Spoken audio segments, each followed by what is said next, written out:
നമസ്കാരം മാന്യ പ്രേക്ഷകരെ, വലിയ സ്നേഹ നമസ്കാരം. നോക്കൂ, എല്ലാവരും ചോദിക്കുന്ന രവിയേട്ടനോട് ചോദിക്കുന്ന രവിയേട്ടൻ എന്നുള്ള രീതിയിൽ നമ്മുടെ അപ്പോയിന്റ്മെന്റ് നമ്പർ കൊടുത്തിട്ടുള്ളത് നമ്മുടെ ചാനൽ നമ്പറാണ്.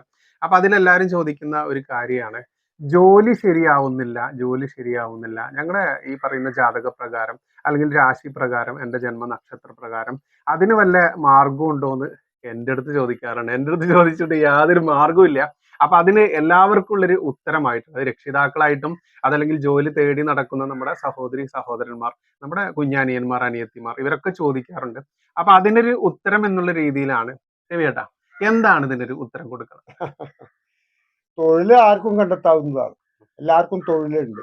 പക്ഷെ ഞാൻ എന്ത് തൊഴിൽ ചെയ്യാനാണ് എൻ്റെ യോഗം എന്ന് തിരിച്ചറിയുക. അത് നമുക്ക് കണ്ടെത്തി കൊടുക്കാം. പിന്നെ സർക്കാർ ജോലി എല്ലാവർക്കും ആവശ്യമാണ്. സർക്കാർ ജോലി ലക്ഷണങ്ങളുണ്ട്, 7 ലക്ഷണങ്ങളുണ്ട്. ആ ജാതകത്തിൽ ഗ്രഹങ്ങൾക്ക് മൗഢ്യമില്ലാതെ കർമാധിപൻ ബലവാനായി നിൽക്കുക, സൂര്യൻ ഉച്ചത്തിൽ നിൽക്കുക, ചൊവ്വ നീചഭംഗം കൊണ്ടു നിൽക്കുക, ഇങ്ങനെ 6-7 ലക്ഷണങ്ങളെ കൊണ്ട് നമുക്ക് തൊഴിൽ സർക്കാർ ജോലി ലക്ഷണം കണ്ടെത്താം. അത് കേരള സർക്കാരാണോ വിദേശ സർക്കാരാണോ അല്ല സെൻട്രൽ ഗവൺമെന്റ് ആണോ എന്നും വരെ കണ്ടെത്താം. എന്നിട്ട് അതിന്റെ പ്രാക്ടിക്കൽ ആവാൻ, അതിന്റെ എഫക്റ്റ് കിട്ടാൻ അയാൾ അതിനുള്ള പരിഹാര കർമ്മങ്ങൾ ചെയ്യേണ്ടതാണെങ്കിൽ നിർദ്ദേശിക്കുന്ന ഇത് വിധിപ്രകാരം ചെയ്താൽ തൊഴിലുറപ്പാണ്. തൊഴിലില്ലാത്തവന് എനിക്ക് സർക്കാർ ജോലി വേണമെന്ന് പറഞ്ഞു ചേർന്നാൽ ഒരു രക്ഷയില്ല. എല്ലാവരും MA പഠിച്ചതിനൊക്കെ MEd എടുത്തിട്ട് പിന്നെ എല്ലാവർക്കും ടീച്ചറാവുന്നു, പ്രൈവറ്റ് സെക്ടറിൽ കാശ് കൊടുത്ത് വാങ്ങുന്ന ആൾക്കാരുണ്ട്. അപ്പൊ സർക്കാർ ജോലി ലക്ഷണത്തിന്റെ 7 അവസ്ഥകൾ നമുക്ക് കണ്ടെത്തി പറയാൻ സാധിക്കും. അതിൽ കിട്ടുമല്ലേ എന്നുള്ള ഉറപ്പിച്ച് പറയാനും ഉറപ്പിച്ചു പറയാം. അപ്പൊ കിട്ടാണെങ്കിൽ മാത്രം നോക്കിയാൽ മതിയല്ലോ. കിട്ടണോന്ന് അതിന്റെ മാർഗം പറഞ്ഞു കൊടുക്കും. ഇന്ന റൂട്ട് കൂടെ പോയാൽ നിങ്ങൾക്ക് ആ ജോലി സാധ്യത എളുപ്പത്തിൽ കിട്ടും എന്ന് നമുക്ക് പറയാം. ആ സാധ്യതയില്ലാത്ത ആള് ഇതിൽ നടന്നിട്ട് കാര്യമില്ലല്ലോ. ഇല്ല, എന്ത് കച്ചവടം ചെയ്താലും പൊളിയാണോ? അയാളുടെ ചന്ദ്രൻ വാങ്ങുകയും കൊടുക്കുകയും ചെയ്യുന്ന ഗ്രഹം ചന്ദ്രനാണ്. തുലാൻ രാശി കച്ചവടത്തിന്റെ രാശിയാണ്. ആ രാശിയുടെ അധിപതിക്ക് ബലം ഉണ്ടാവണം. അപ്പൊ കച്ചവടം വിജയിക്കും. ചിലർ എന്ത് കച്ചവടം ചെയ്താലും വിജയിക്കുന്നവരുണ്ട്. ലക്ഷക്കണക്കിന് ഉറുപ്പ്യ മുടക്കിയിട്ട് പൊളിയുന്ന ആൾക്കാരുണ്ട്. അപ്പൊ അതൊക്കെ ഗ്രഹനിലയ്ക്കനുസരിച്ചിരിക്കും. ഗ്രഹനില ഒരു ബലമില്ലാത്ത ഗ്രഹനിലനെ പോഷിപ്പിച്ചു കൊണ്ടുവന്നിട്ട് അത് നടക്കുന്ന കാര്യമില്ല. അയാൾ ജനിച്ച സമയത്ത് ഗ്രഹങ്ങളുടെ ബലാബലം നോക്കിയിട്ട് വേണം. അദ്ദേഹത്തിന്റെ പ്രൊഫഷൻ ആണെങ്കിലും പ്രൊഫഷൻ ഇല്ലാതെ ആർക്കും ജീവിക്കാൻ പറ്റില്ലല്ലോ. പക്ഷെ എന്ത് ചെയ്താൽ ജയിക്കും? ഇവിടെ തന്നെ ഉണ്ടായ ഒരു ഇല കച്ചവടക്കാരൻ പച്ച ഇലകളെ കൊണ്ട് രക്ഷപ്പെടുന്നു. അയാളിപ്പോ ഗുരുവായൂർ ദേവതത്തിലേക്ക് ഇല കയറ്റി, മകൻ ഡോക്ടറായി, വലിയ വീട് വെച്ചു. അപ്പൊ അതില് കുശാഗ്രത കാണിക്കണം. ഇലക്കച്ചവടം തേക്കിന്റെ ഇല വിറ്റിട്ട് പഴയ കാലത്ത് ജീവിച്ചിരുന്ന ആൾക്കാർ, അത് ഇലക്കച്ചവടമാണ്. പിന്നീട് അവര് എന്തെങ്കിലും അവരുടെ കർമ്മമാർഗം കണ്ടെത്തിയിട്ട് വിജയിക്കുന്ന ആൾക്കാർ. എല്ലാവർക്കും കപ്പലണ്ടി കച്ചവടം ആവില്ല, എല്ലാവർക്കും സർക്കാർ ജോലി ആവില്ല. അത് അവരുടെ യോഗങ്ങൾ നമുക്ക് ജാതകത്തിലൂടെ ഏതേതിൽ ശോഭിക്കും എന്നുള്ളത് നമുക്ക് ചൂണ്ടിക്കാണിച്ചു കൊടുക്കാം. മറീൻ എഞ്ചിനീയർ ആവാം, ശരിയാക്കും. ഡോക്ടർ ആവാനാണോ എനിക്ക് താല്പര്യം, എന്റെ മകനെ ഡോക്ടർ ആക്കണം.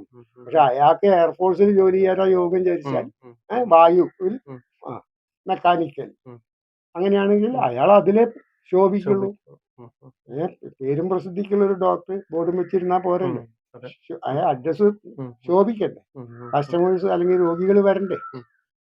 ഒരുപാട് ഡോക്ടർമാരും വക്കീലന്മാരും ഇതുപോലെ ഉണ്ട്, പേര് മാത്രമേ ഉള്ളൂ. കേസില്ലാത്ത വക്കീലന്മാർ ഒത്തിരി ഇഷ്ടം പോലെ BL എടുത്തിട്ട് പിന്നെ രാഷ്ട്രീയം കഥറുണ്ടെങ്കിൽ അവർക്കൊരു പ്രൊഫഷൻ ആയെന്നും കൂട്ടാം. അതിന് വേണ്ടിയിട്ടും വരുന്ന ആൾക്കാർ. പേരിന് മുമ്പിൽ ഡോക്ടർ ശനി ബലവാനാണെങ്കിൽ അയാൾ ഭരണാധികാരിയാവും.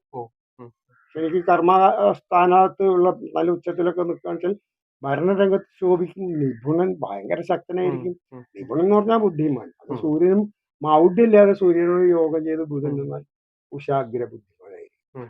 അവിടെ ശുക്രനും കൂടി അതേമാതിരി ബലവാനായിട്ട് നിന്നാൽ സാഹിത്യാദി കുതുകി, അത്തരം രംഗത്ത് സാഹിത്യം, നിഗൂഢ ശാസ്ത്രം, വൈദ്യം, ജ്യോതിഷം, തച്ചുശാസ്ത്രം ഇതിനും ശോഭിക്കും. അതൊക്കെ കുറഞ്ഞ ബലത്തിലുള്ളൂ വെച്ചാൽ അയാളും പ്രൊഫഷണൽ തന്നെയായിരിക്കും. അയാളുടെ പേരും പ്രസിദ്ധിയും കുറച്ച് കുറയും. ഇതിന് ദിശകളും കാര്യങ്ങളും പറയുന്നുണ്ട്. തീർച്ചയായിട്ടും ഇവിടെ വരുന്നതിൽ ഞാൻ എല്ലാവർക്കും പറഞ്ഞു കൊടുക്കാറുണ്ട്. നിങ്ങളുടെ തൊഴിൽ ഇന്നതാണ്, കിഴക്ക് പോയിട്ട് ജോലി ചെയ്യണം. നിങ്ങളുടെ ബാങ്ക് ഇടപാടുകൾ കിഴക്ക് ഭാഗത്താവണം അല്ലെങ്കിൽ പടിഞ്ഞാറാവണം. ചിലർക്ക് 2 ബാങ്കിങ് ഇടപാട് പറയും. അപ്പൊ ഒരു ബാങ്കിൽ റെഗുലർ റണ്ണിങ്, മറ്റേ സേവിങ്സ് ആണെങ്കിലും അയാൾക്ക് പേഴ്സണൽ ആയിട്ട് ഉപയോഗിക്കേണ്ട ഘട്ടം വരും.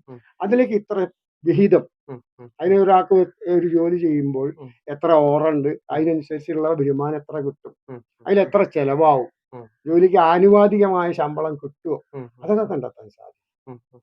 ഗ്രഹങ്ങളുടെ രശ്മികൾ കണ്ടെത്താൻ വലിയ ബുദ്ധിമുട്ടൊന്നും ഇല്ലപ്പാ. ശരിക്കും ശ്രദ്ധിച്ച് നോക്കുകയാണെങ്കിൽ അത് പെട്ടെന്ന് കണ്ടെത്തി പറിച്ചു കൊടുക്കും. അത് അവരനുസരിച്ച് ജീവിക്കുന്ന ആൾക്കാർ വിജയിക്കും. അത് പറയുന്ന നിർദ്ദേശങ്ങൾ അനുസരിക്കുക കൃത്യമായിട്ട്. അല്ല, ഒരു 90% ആൾക്കാർ അനുസരിക്കുന്നുണ്ട്. പിന്നെ ചില എല്ലാത്തിലും മടിയുള്ള ആൾക്കാരുണ്ടാവില്ലോ. കുറച്ച് ദിവസം നേരത്തെ പറഞ്ഞതുപോലെ കുറച്ച് ദിവസം ചെയ്തു ഒന്നും ശരിയായില്ല. ഈ ഈശ്വര വിശ്വാസത്തിൽ ഒരു പ്രത്യേകതയുണ്ട്. കുറച്ച് ദിവസം കഴിഞ്ഞാൽ എനിക്കൊന്നും കിട്ടിയിട്ടില്ല, ഞാൻ കിട്ടില്ല, അത് ദൈവം തന്നെ പറയിപ്പിക്കുക, പരീക്ഷണം കൊടുക്കുക. അവൻ ഓക്കെ ആയി, ഒരു 90% നദി കടന്നു കഴിഞ്ഞു, ഇനി ഒരു 10% ഉള്ളൂ, വേണ്ടടാ അവിടേക്ക് പറയുമ്പോ അയാൾക്ക് മടുപ്പ് വരും. അത് ഈശ്വര കൽപ്പിതാണ്. അതിനെ അതിജീവിക്കാൻ സെൽഫ് ഒരു കഴിവ് വേണം. ഭഗവാന്റെ പരീക്ഷണമാണ്. ഞാൻ ഏതായാലും ഇത്ര എത്തിയല്ലോ, അപ്പോൾ അക്കരെ കയറും, അവനെ പെട്ടെന്ന് സഹായിക്കും. കോൺഫിഡൻസ് പ്രവർത്തനം നിർത്തരുത്. എത്ര ദിവസം കഴിഞ്ഞാൽ ഈ നാമം ജപം നിർത്താം? ഒരാളിനോട് ചോദിച്ചാൽ അയാൾക്ക് സാമ്പത്തികമായ ഭയങ്കര, എത്ര ദിവസം ജപിക്കണം, എത്ര ദിവസം കഴിഞ്ഞാൽ നിർത്താം? നമുക്ക് പണം മതി തോന്നാ നിർത്താം, അങ്ങനെയല്ലേ നമുക്ക് പറയാൻ പറ്റുള്ളൂ. മതിയെന്ന് തോന്നില്ലല്ലോ. ഇതിനൊരു ലഹരി അല്ലെങ്കിൽ ഒരു വല്ലാത്തൊരു നിർവൃതി വരാണ്ട് ഈ നാമജപം. അത് പിന്നെ അയാൾക്ക് ചെല്ലിയില്ലെങ്കിൽ ഉറങ്ങാൻ സാധിക്കും. അങ്ങനെ ഒരു ഭയങ്കര ഒരു ലഹരി. അപ്പൊ അയാൾ രക്ഷപ്പെട്ടു പോവുകയും ചെയ്യും. അങ്ങനെയാണ് ഇതിന്റെ തൊഴിൽ നമുക്ക് കണ്ടെത്തി കൊടുക്കാവുന്നതാണ്. അയാളുടെ ജാതക ഗണിതം കൃത്യാക്കിയിട്ട് തൊഴിൽ നിർദ്ദേശിക്കാവുന്നതാണ്. അത് സർക്കാരിന്റെ തന്നെ വേണം, പിടിവാശി വേണം. സർക്കാർ ജോലി ഇല്ലാത്തവന് അത് നിങ്ങൾ വിചാരിച്ചാൽ കിട്ടും അങ്ങനെയൊന്നും പറയരുത്. അങ്ങനത്തെ ആൾക്കാരുണ്ട്. അല്ല, സർക്കാർ ജോലിക്കാരെക്കാൾ ശമ്പളവും വരുമാനമുള്ള എത്രയോ ജോലിക്കാർ. പക്ഷെ പെണ്ണ് കിട്ടണമെന്നുണ്ടെങ്കിൽ സർക്കാർ ഉദ്യോഗം വേണം. Market value. കാരണം എന്താ, അങ്ങനെ ഉണ്ടായിട്ടുണ്ട് കേട്ടോ ഒരു സംഭവം. പെൺകുട്ടി എഡ്യൂക്കേറ്റഡ് ആണ്, അയാള് അത്യാവശ്യം സർക്കാർ ജോലിയാണല്ലോ മതി. നിങ്ങൾ അങ്ങനെ പറയുന്ന അത്ര വിദ്യാഭ്യാസമല്ലല്ലോ ചേർക്കന്. അല്ലേ, കഷ്ടകാലത്തിന് ഇപ്പൊ ചെക്കൻ എന്തെങ്കിലും പറ്റിയാല് മരിച്ചാല് ഇവിടെ എഡ്യൂക്കേറ്റഡ് ആണല്ലോ, റിസർവേഷൻ ഉണ്ട് തൊഴില്. നമ്മളെ പെണ്ണിന് നമുക്ക് വേണ്ട. കാരണം ഇന്നത്തെ കാലഘട്ടമാണ്, ചെക്കൻ ചെറിയ പണിയാണ്, മാഷാണ്, ഇവള് നല്ല ഹെവി എഡ്യൂക്കേറ്റഡ് ആണ്. ഇന്നത്തെ കാലഘട്ടത്തില് നെയ്യില് വിഷം ചേർത്തി ഒക്കെ അറിയാൻ പറ്റുമോ? 25-50 ലക്ഷം കെട്ടിയൊക്കെ ഉണ്ടല്ലോ. അതുകൊണ്ട് ആ പെണ്ണിനെ വേണ്ട. അങ്ങനത്തെ അല്ലേ, രക്ഷപ്പെട്ടു. ശരിക്കും ശ്രദ്ധിക്കണം. സർക്കാർ ജോലി വേണമെന്ന് പറഞ്ഞാൽ അതിന്റെ ഉദ്ദേശം എന്താ, പെൻഷൻ കിട്ടും, സമാധാനമായിട്ട് ജീവിക്കാനുള്ളത് കൊണ്ട്. ഓക്കെ. പക്ഷെ ആകെ 10,000-4,000 ആൾക്കാരാണ് സർക്കാർ ഉദ്യോഗത്തിൽ വിവാഹം കഴിക്കാൻ അത് ഇരിക്കുന്നവരുണ്ടാവുള്ളൂ. 4 ലക്ഷം പെൺകുട്ടിയൊക്കെങ്കിലും വേണം. ഒന്നിലേറെ കല്യാണം കഴിക്കാൻ പാടുള്ള നിയമം അല്ലെങ്കിൽ അയാൾക്ക് സുഖമായിരുന്നു കുറെ കല്യാണം കഴിക്കും, സന്താന പരമ്പരകൾ ഉണ്ടാവും. ഇപ്പോ നിയമം എങ്ങനെയാണല്ലോ. അപ്പൊ സർക്കാർ ഉദ്യോഗം എന്നുള്ളതല്ല, ആത്മാർത്ഥമായി കുടുംബജീവിതം നയിക്കാൻ പ്രാപ്തിയുള്ളത്. അത് ആൺകുട്ടിയും പെൺകുട്ടിയും അതിന് ബില്ലിംഗ് ആണ്, സുഖമായിട്ടുള്ള വരുമാനം കൊണ്ട്.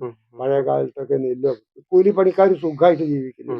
വൈകുന്നേരം വരെ കൈക്കോട്ട് കളയ്ക്കുന്നു, കിട്ടുന്ന കാശ് കൊണ്ട് സാധനങ്ങൾ അന്നാന്ന് വാങ്ങുന്നു, സമൃദ്ധമായിട്ട് ജീവിക്കുന്നു. കോടിക്കണക്കിന് ഉറുപ്പുണ്ട്, വീട്ടിലൊരു ഒഴിവില്ലാതെ ജീവിക്കുന്നവരുണ്ട്. അത് മനപ്പൊരുത്തക്കുറവാണ്. അവർക്ക് ഐക്യത്തോടു കൂടി കുടുംബം പോകണം എന്ന് രണ്ടു കൂട്ടരും ആഗ്രഹിക്കും. അങ്ങനെ വരുമ്പോ വിവാഹ ജീവിതം അതേമാതിരി തന്നെയാണ്. ഉള്ള തൊഴിലിൽ സംതൃപ്തി ഇട്ട് ആത്മാർത്ഥമായിട്ട് ചെയ്താൽ ഏത് തൊഴിലും വലുതാവും. സർക്കാർ ഉദ്യോഗസ്ഥനും ആ ഗുമസ്തനായിട്ട് ഇങ്ങനെ ഇരിക്കണം, ശരിക്കും വീണ്ടും പഠിച്ച് ഹയർ സ്റ്റഡി ചെയ്ത് കഴിഞ്ഞാൽ അയാൾ പ്രൊമോഷൻ കിട്ടി പോകുന്നത് പോലെ. കച്ചവടക്കാരനാണെങ്കിൽ ഞാൻ എന്നും കടലേ വെക്കുള്ളൂ പറഞ്ഞിട്ട് 100 രൂപയുടെ കടല വാങ്ങി അന്നു. അതല്ല, പിന്നെ കപ്പലണ്ടി മുട്ടായി ആയി, പിന്നെ ഒരു റൂമായി. അത് അയാളിൽ ഉണ്ടാവുന്ന, അത് നമുക്കൊന്ന് പോഷിപ്പിച്ചു കൊടുക്കാം. അതെങ്ങനെ ഒരു മാർഗം കൂടി ഒന്ന് ചൂണ്ടിക്കാട്ടി കൊടുക്കാം. അതിനെ പറയാ തോഷ്ടാവ്, ചൂണ്ടിക്കാട്ടി കൊടുക്കുന്നത്. നമ്മളെ 38 ദൈവങ്ങളിൽ ഒരാളെ പേരാ തോഷ്ടാവ്. അയാളെ നിർദ്ദേശകൻ, ചൂണ്ടിക്കാട്ടി. അന്വേഷിച്ച ആൾക്കാർ വരുന്നുണ്ടെങ്കിൽ പറഞ്ഞോളൂ, ധൈര്യമായിട്ട് പറഞ്ഞു. അവരുടെ തലക്കുറി ബൈ ബർത്ത് ടൈം, ഉം, ഉം, ഉം. ലൊക്കേഷൻ, ഉം. ആണാ പെണ്ണാന്ന് പറയുന്നു കേട്ടോ. അതെ, ഇന്നത്തെ അതെ, പേര് അതെ. ചിലപ്പോ ഉം. ആ, പേര് കേട്ട അറിയില്ല. പേര് കേട്ട അറിയില്ല. ഗംഗ. ആ ഗംഗ ഒന്ന് അതെ, അതെ. ആ, ഞാനിത് കേട്ടപ്പോ ചോദിച്ചു നിങ്ങള് മെയിൽ ഓർ ഫീമെയിൽ. അപ്പൊ അവർ പറഞ്ഞു ഫീമെയിൽ. ഓക്കെ. ഗംഗ എന്ന് പറഞ്ഞ ആളുണ്ട്, ഗംഗാധരൻ, ആ, ഗംഗ. ആ ഒക്കെ. ഗംഗ. ഗംഗ ആ, ഉണ്ട്. ഇവിടെ ഉണ്ട് ഒരു വെറും ഗംഗ. ഗംഗ. അതെ, അതെ. അയാളുടെ പേര് വെറും ഗംഗ. Yes, yes. അപ്പൊ നമ്മൾ പൊതുവെ ഗംഗ സ്ത്രീലിംഗ ആയതുകൊണ്ട് ഉം, ഉം, സ്ത്രീയാണെന്ന് കണക്കാക്കും. കണക്ക്. പിന്നെ വരുമ്പോ ഉം, ഉം. അയാൾ കപ്പടാ മീശയൊക്കെ ഉം, ഉം. വെച്ചിട്ടാ വരുന്നത് വെച്ചാൽ കുടുങ്ങിയില്ലേ. മീശ വെച്ച ഗംഗ. അതെ. അപ്പൊ അതും കൂടി അതെ. ഒന്ന് അറിഞ്ഞാൽ സൗകര്യം കൂടി എനിക്ക്. സമയം കുറച്ച് കുറഞ്ഞു കിട്ടും എന്റെ. അതെ. മാന്യ പ്രേക്ഷകരെ, സർക്കാർ ജോലി മാത്രമേ ഞാൻ ചെയ്യൂ എന്ന് മാനദണ്ഡം വെച്ച് നടക്കുന്ന ഒരുപാട് ആളുകളുണ്ട്. പക്ഷെ അവർക്ക് സർക്കാർ ജോലി ആയിരിക്കില്ല അവരുടെ രാശി പ്രകാരം. അതുകൊണ്ട് തന്നെ അതിനെ ചൂണ്ടിക്കാണിക്കാൻ ആ ഒരു വ്യക്തി എന്നുള്ള നിലയ്ക്കാണ് ഒരു ജ്യോത്സ്യന്റെ കടമയാണത്. അതുകൊണ്ട് തന്നെ ഒരുപാട് ചോദ്യങ്ങൾക്കുള്ള ഉത്തരം മാന്യ പ്രേക്ഷകർക്ക് കിട്ടിയെന്ന് വിചാരിക്കുന്നു. ഹരി ഓം ശാന്തി.